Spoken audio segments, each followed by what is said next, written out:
শহরে মুখ্যমন্ত্রী থাকাকালীন তার ছবি দেওয়া ফ্লেক্স তৃণমূলের পতাকা ছিঁড়ে ফেলার অভিযোগ উঠল।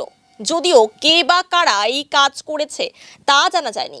এই ঘটনায় বুধবার শিলিগুড়ি থানায় লিখিত অভিযোগ দায়ের করেছেন দার্জিলিং জেলা তৃণমূল কংগ্রেস শিক্ষা সেলের কর্মীরা।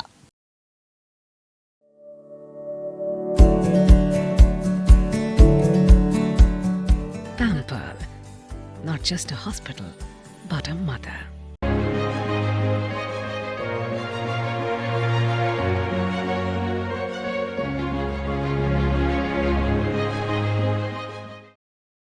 তাদের অভিযোগ, বিজেপির কিছু কর্মী ও সমর্থক এই ঘটনার সঙ্গে যুক্ত।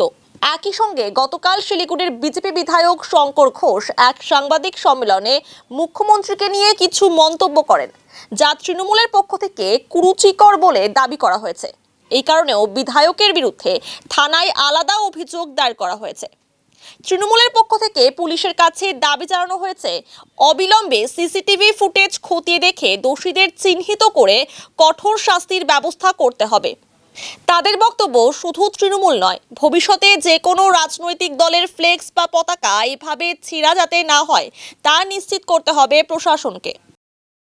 এটা আমরা বেশ কিছু দিন ধরেই দেখছি, যখনই আমরা ফ্লেক্সগুলো লাগাই তখনই কেউ বা কারা এসে এটা কেটে দেয়। প্রথমে ব্যাপারটা এরকম হতো যে কিছু হয়তো লোকাল হুলিগেন্স বা এরকম করে, কিন্তু এটা কন্টিনিউয়াস যখন হচ্ছে, বারে বারে রিপিটেডলি এই কাজটা হচ্ছে এবং শিলিগুড়ির বিভিন্ন কর্নারে হয়। এবারে SF রোডে আমরা দেখতে পেলাম, কিন্তু বেসিক্যালি এই জিনিসটা পলিটিক্যাল ইন্টেন্ট ছাড়া এটা হতে পারে না। ইন্টেনশন ইজ ক্লিয়ার যে মুখ্যমন্ত্রীর একটা ছবি কেটে দিয়ে আর তৃণমূলের পতাকা ছিঁড়ে ফেলে, এই বাহাদুরি বিরোধীরা না দেখালেই পারেন।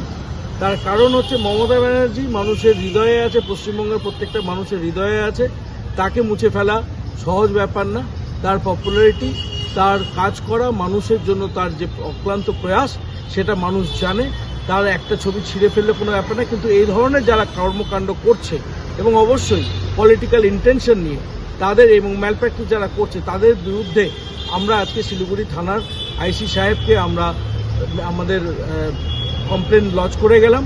এবং তার সাথে সাথে গতকাল বৈদ্যুতিন মিডিয়াতেই আমরা দেখেছি যে যেভাবে শিলিগুড়ির বিধায়ক, উনি মুখ্যমন্ত্রীর বিরোধিতা করতেই পারেন গণতান্ত্রিক দেশে, কিন্তু বিরোধিতা করতে করতে তিনি কোনো কুৎসিত, তিনি কোনো অসাংবিধানিক এবং অসংসদীয় শব্দ তিনি প্রয়োগ করতে পারেন না কোনো মুখ্যমন্ত্রীর এগেনস্টে বা কোনো নেতা নেত্রীর এগেনস্টে, যেটা উনি কালকে করেছেন।